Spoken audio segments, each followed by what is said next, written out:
Run, river, run, run through the hills. Run, river, run to the sea. Run, river, run to your place beneath the sun. Run, river, run over me. Hi, this is Jan Lewis, and welcome to be my guest. Today we have our cat whisperer back, cat lady Cote, and she is the founder and the CEO of Fur Love Comfort Cats. Here's her. Many of you have seen this numbers of times. Anybody who's new and just watching, this lady creates miracles. She has a lot of kitty cats, and she makes it so that they're very, how do you say it? They're terrific with bringing them to nursing homes and other facilities where people could use the comfort of cuddling a kitty. You're not going to believe how laid back these cats are. They're wonderful. And today, she has with her, this is Zorro. Can you see her? Can you zero in on that little one? She looks like a kitten, but she's not. She's 7 years old. Yep. She holds it well. It must be the face cream. No, I think it's the food, huh, Zorros? Speaking of food, what do you think, Kate, is the best to feed cats? It's really funny because I don't care what I eat, but I'm a real foodie as far as the cats go. Yeah. And I have become rather a local celebrity because I make a lot of our food.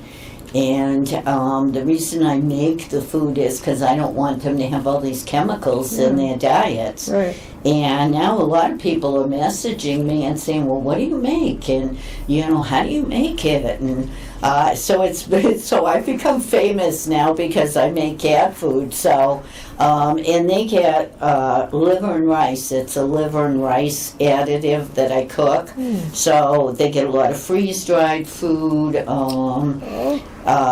So they get a lot of, and I also mix up their foods because, you hear people saying their cats have gotten picky and, yes. They only eat one flavor and then the company stops making it. And, my house is like, the all-you-can-eat buffet. They get all different stuff. But we have two cats, and the little girl cat eats extremely fast, and then very often she throws it up. But guess who goes in and eats it? Yeah, cleans it up. Mr. Huge himself.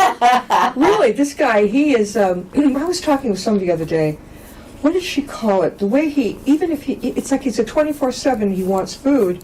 What's it called? Food insensitivity? What is that called? I don't know. I always call it garbage can syndrome. That they'll, because... What's it called? Garbage can syndrome. What is it with that? Yeah, Elle has that because she was a dumper.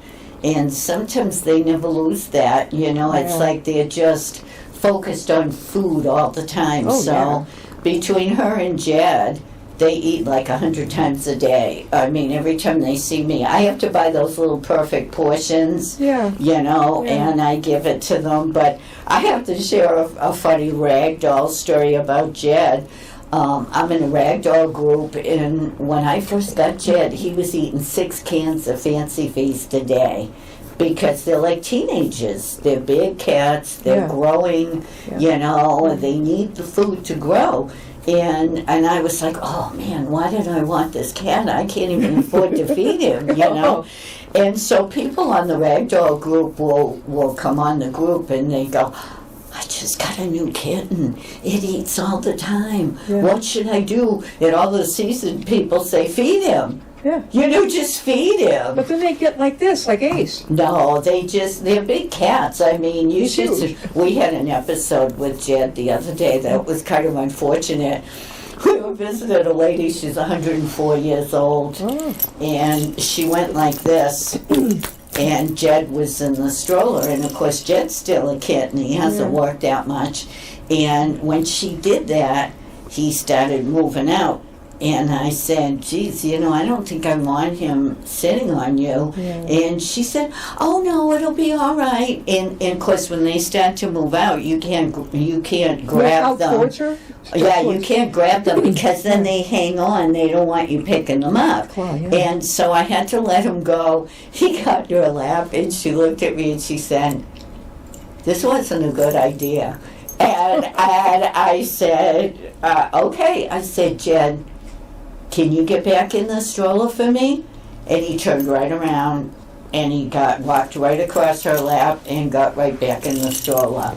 And I said, Jed, I said, you did a good job, Jed, because he hasn't worked that much and he doesn't understand about, Well, she sure does. getting in and out and all of that. And, Can you hold her up a little more, Zoe Rose? I'm trying to, but she's very active. She's a this calico little cat. girl. There you go. How about if you sit here so all you peeps can see you? Hello, baby.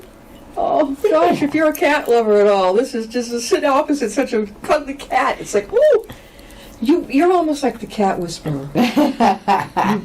Tell us, people who haven't met you through the years, how you got interested in it. What was the deal? I had a comfort cat when I was a child because I had a very sad background, and I had speech problems. I had a lot of social anxiety, and I had a little cat that used to go in my hood, and I used to smuggle her around everywhere because it just made me feel like I had somebody in my corner, and then I just kept doing it my whole entire life. And sometimes I'll be out publicly and I'll think, I wish I had a cat with me right now, so I just kept doing it. And then over the years, it became a volunteer thing that I did for quite a while. And the cats and I, believe it or not, have actually done street ministry. We were up on the corner of Main and Piedmont Street for many, many years. And the mustard seed's up there. I don't think we were in the area of the mustard seed. We were Main and Piedmont. Okay. And so anyway, we saw a lot of wonderful, people's lives being restored because they felt comfortable talking to me, and then they could get them hooked up with like social services and stuff like that. So we did that, and I was doing volunteer work, and then I lost my last corporate job, and I couldn't get another job to save my life. And I don't know who it was. I want to say it was Bill Gates. But one of these real big brain people said, if you want to start a company, look to the skills that you've developed doing volunteer work. Yeah, bingo. And so I thought, why not? And so then, of course, what was a big disaster became a huge blessing because the state ended up, sending me to school and to learn computer programs. And I'll never forget, though, I had this woman, she was a business advisor. I should almost say her name so that you won't follow her, but she did not like me at all, and she thought I was foolish, and she kept saying to me, you got to get rid of those cat clothes, get rid of the cats off your business cards, and then somebody else joined our group one day and they made soap, and she was like, oh my God, you make soap. How She liked that. wonderful. Huh. You make soap. She wasn't an animal lover. Well, no, it wasn't even that. She was this, Old school business. yeah, with the navy blue skirt and the big scarf and the pin and, all of this. And that's what she tried to turn everybody into. So finally I thought, you know what? I'm going to take everything she says and do the exact opposite. Yeah. Because that's what's going to work for me. That's a good idea. And it was really funny because I have to share this with you. This will make you laugh. But, I do a lot of mailing campaigns. And there's some statistic that says that, if you do a mailer, you have like 2.8 seconds to get your message across before the person throws your mail in the wastebasket. Well, my envelopes have like cats and bags on them, and there's a cat on one that looks like Yael. And so somebody said to me one day, I open your mail because I feel like I'm being invited to a party. Yeah.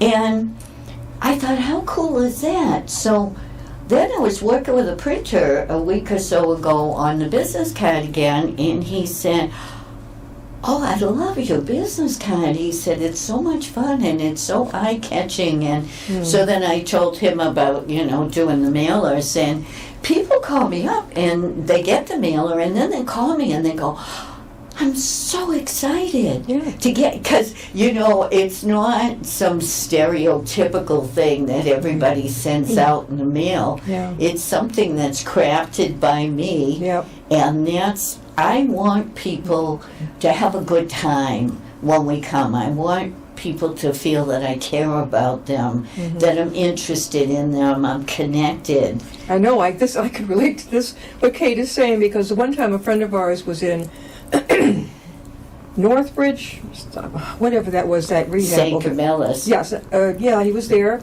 And, but the first time, I had already met you, maybe once you were in the show, but some friends and I were visiting someone else, and I saw this lady coming down the hall at a nursing home for elderly people, coming down the hall with a baby carriage, and I thought, oh, this young woman has a baby come to visit. And then I looked again, I said, that's Kate, she's gonna have a cat in there. And it was and then after that, you were so gracious to go visit a friend of ours in the former St. Camillus. I think you saw him twice. We've got a health. Would you go as far as Webster?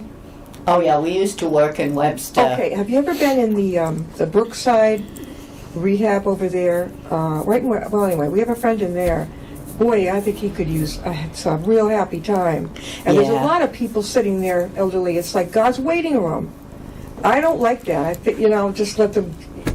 Yeah, see, yeah. I'm kind of changing our marketing approach now, and I'm very blessed. I have one volunteer. Well, actually, you're kind of one of our volunteers too, because I don't have time to research everything, and contact this one and that one. So this gal is so cool because what she does is, if she sees any videos of facilities that I call progressive facilities, she sends me their information, and now I'm realizing that it's time to cherry pick the facilities we're in. Yeah. And we're in a new facility now, and the gal said to me the other day, Is this the new one you told me about? well, we're in a couple of them now. I Yeah. think we've got 3 new ones now.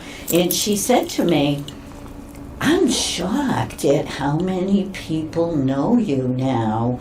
She said, I was really shocked. Yeah. She said, everyone knows the cat lady. Yeah. And she said, it was so cool.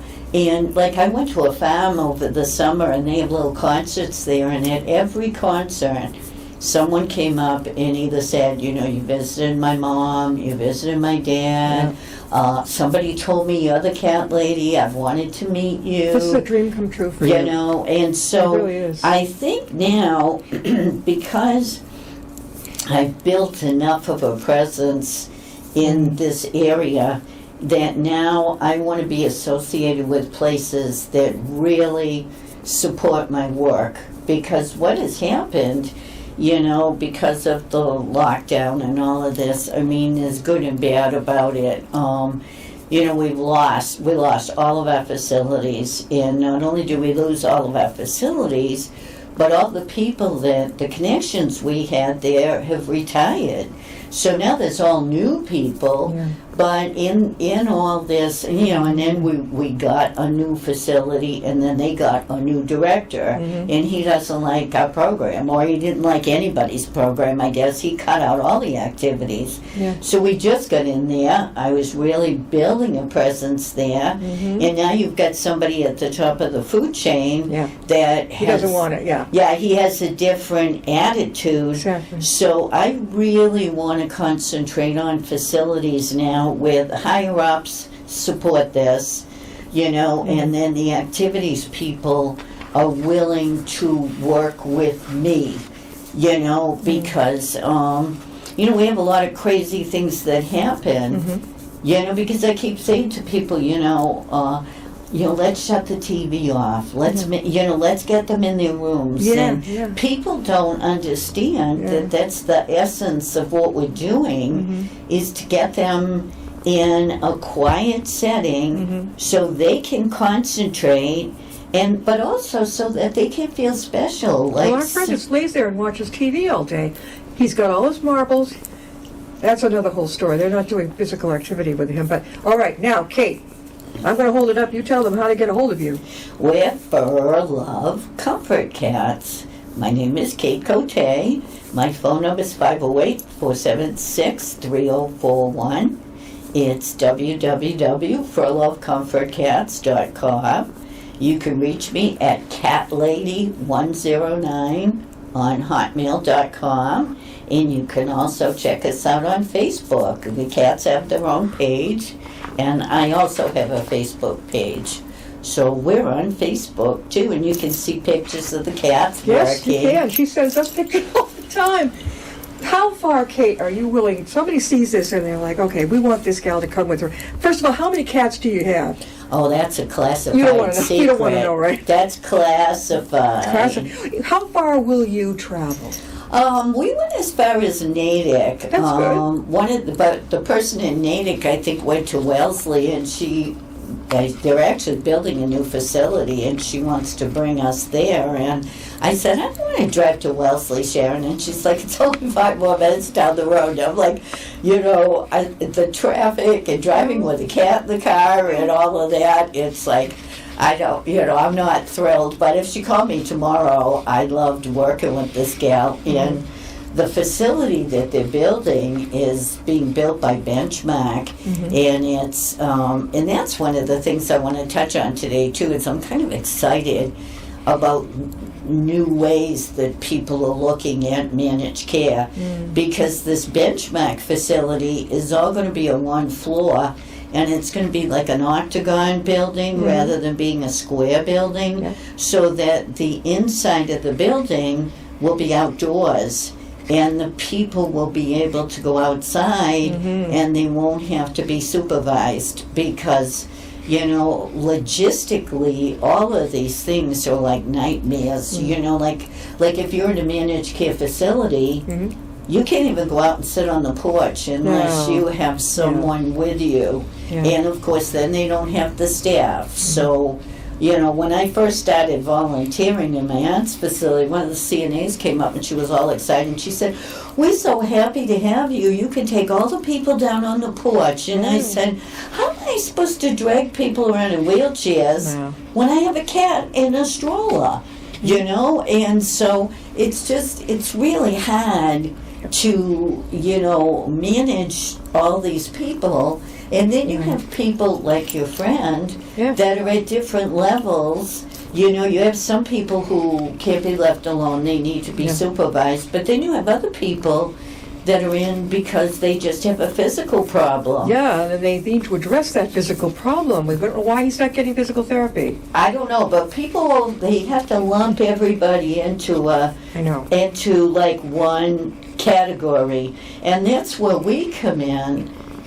We come in and we work with the people individually. And this was really kind of funny, but as you get to a certain... She's got Zorro's with her. And Zorro Rose. And you know what? That cat is 7 years old, but she looks like a kitten. Hold her up again, Kate. She is so cute. I can see where she can go anywhere and she won't bite the people she visits. Oh, she loves attention. But what I was going to say was, when you reach a certain age, you collect all different kinds of people in your life. And I have a neurologist now, and I think he has me come because he likes to hear about my work with the cats. And he gets very excited. And the last time I went to see him, I was telling him about how just before COVID, one of our facilities was going to get federal funding to study my work, to see why it works and why it's such a success. And he said to me, well, it's such a success because you challenge people mentally. He said they want to see your cat, so they pull themselves together and they get in touch with their speech skills again and their social skills. Whereas when you go into a facility, they tell the staff to just manage the people. So say somebody's out in the hall, it could be June, and the person is sitting there and they say, when are we going to open our Christmas presents? And instead of someone saying, it's not Christmas, it's June, Christmas is in December, they go, later. We're going to do it later. So now that person has that stuck in their head that they're going to get Christmas gifts. So they keep asking and asking because no one says it's not Christmas. Yep. Because then they say, well, geez, you know, some people you could say it's not Christmas, they'll get set off, they'll get angry, they'll start yelling. But so they just have these mannerisms that they use with everyone. And I mean, I certainly understand why they do it. You know, it gets back to not having enough staff, you know, having too much work, you know, the nature of the beast. But we've got to come up with a better way. We're talking with Kate Cote, and she is the founder and CEO of Fur Love Comfort Cats. And she brings these kitties to all different facilities. And boy, I know if I was in the hospital, if I was in a facility, I would be like, yes, you know, give me this cat. Gee, I was just going to say to you, and it just went right out of my mind. How many places now are you going? Have you got on the docket? Well, it depends, because some places have us like as a fill-in, you know, so we really, you know, just before everything, you know, circled the bowl, so to speak, we had just landed our 8th facility. We only had 3 working days open on our calendar. Yeah. And then on one day, it was like boom, boom, boom, don't come, don't come, don't come. And of course now what's happening, you know, everybody thinks, oh, they're wide open, you could just go back to work. Well, no, they're not. And now people are trying to figure out their way. Yep. And hospice care just came out with an interesting study, which, believe it or not, impacted us in a big way. They came out with how to give hospice care patients a better ending to their life. And you know what they came up with? That they should have an animal with them when they're getting ready to pass away. Yeah. So I was reading, and of course I read all this stuff and I read up on it. Well, a little while later, a hospice care company called me, and they were so excited, you know, to have found me. And Where were they located, Kate? Well, let me finish, because it did not end up coming to pass. Yeah. And so they were gonna, you know, they were like, oh, we're gonna give you all this money and we're gonna pay you travel time and this and that. But basically what they wanted to do was take over control of Fur Love. And they wanted to take it over, and they had all these requirements, and they wanted us to do like so many facilities in a day, and I don't do that. That's not how I work, you know, and I don't want to put undue stress on the cats. Well, you also, you know, you don't... How far away was this guy? Well, they were everywhere. So, like, they would call me and say, okay, now, we have a client in Worcester we want you to go and sit with, but then we have somebody in Shrewsbury, so you're going to be there from 1 to 2 in Worcester, then They're you're going telling to you go... when. Yeah, and then you're going to go 2 to 3 to Shrewsbury, then we have somebody in Webster. And I said, and the girl was really kind of offended and when I turned her down. And that was just the beginning of it. That's not your MO. You're your own boss, you know. But then they had all these other requirements. They wanted all of my medical records. They wanted all the cats' medical records. And they kept saying, but we're going to give you this money an hour. And I said, you know, it's not about the money. It's about the quality of our work. You know, and it's about relationships, too. And, I mean, yes, we have been with people at the end of their lives. Doesn't bother me at all. And you've been there for them. You know, it does not bother me at all, and that's not it. I wouldn't mind being with someone and comforting them at the end of their life. But then it's like, can you know, our slogan is peace and purrs. Yeah. And I don't think anybody gets it, but I want it to be peaceful, and I want the cats to be happy and purring when they're doing their visits. So Rose is doing right now. Who's a good girl? She's all curled up next to her mommy. Who's a good girl? She's purring away. She's purring away. Oh, yeah, we were wondering, viewers, if you can hear. Paul, can you hear that over the... Yeah, I don't know if he can hear you. You can hear it? Hold the mic up to her a little bit. Well, here, let's put her over to the mic. There you go. There you go. Who's a good Did you hear her girl? purring? Oh my God. She's going to have her own talk show. I know it. Oh my God. Comfort with Zorros. Where are Who's you a headed good next? girl? Where do you, like, how many times a week do you get out there somewhere? Well, actually, February is going to be a good month because it's my birthday. Yep.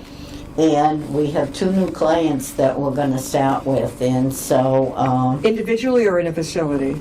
No, 2 facilities that we're going to start out with. So I'm pretty excited about that. And I want to get you up to that one in Webster.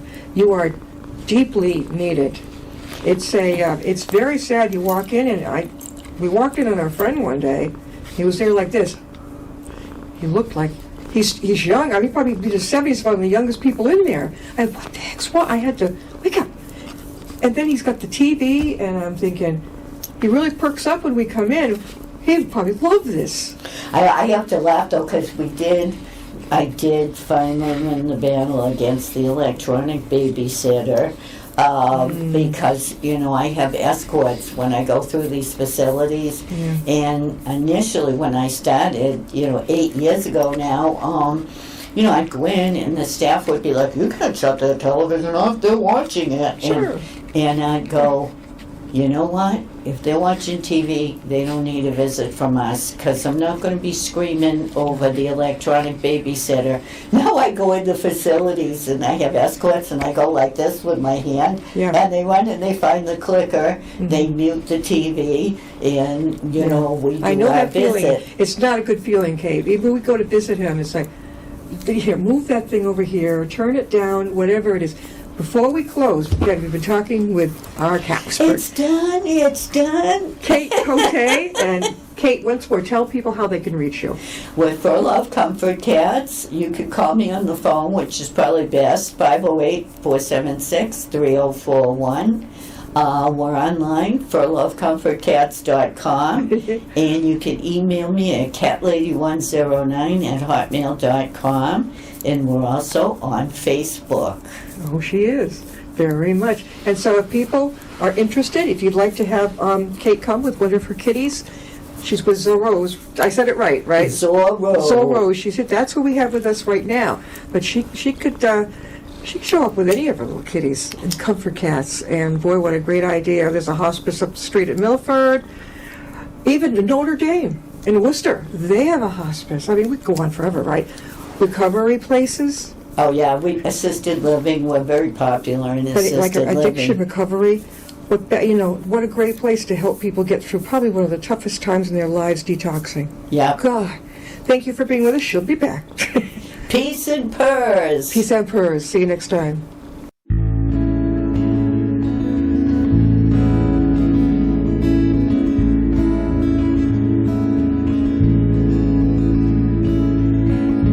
Riding on a shooting star, heading out toward a dream. Tomorrow's even closer than it seems.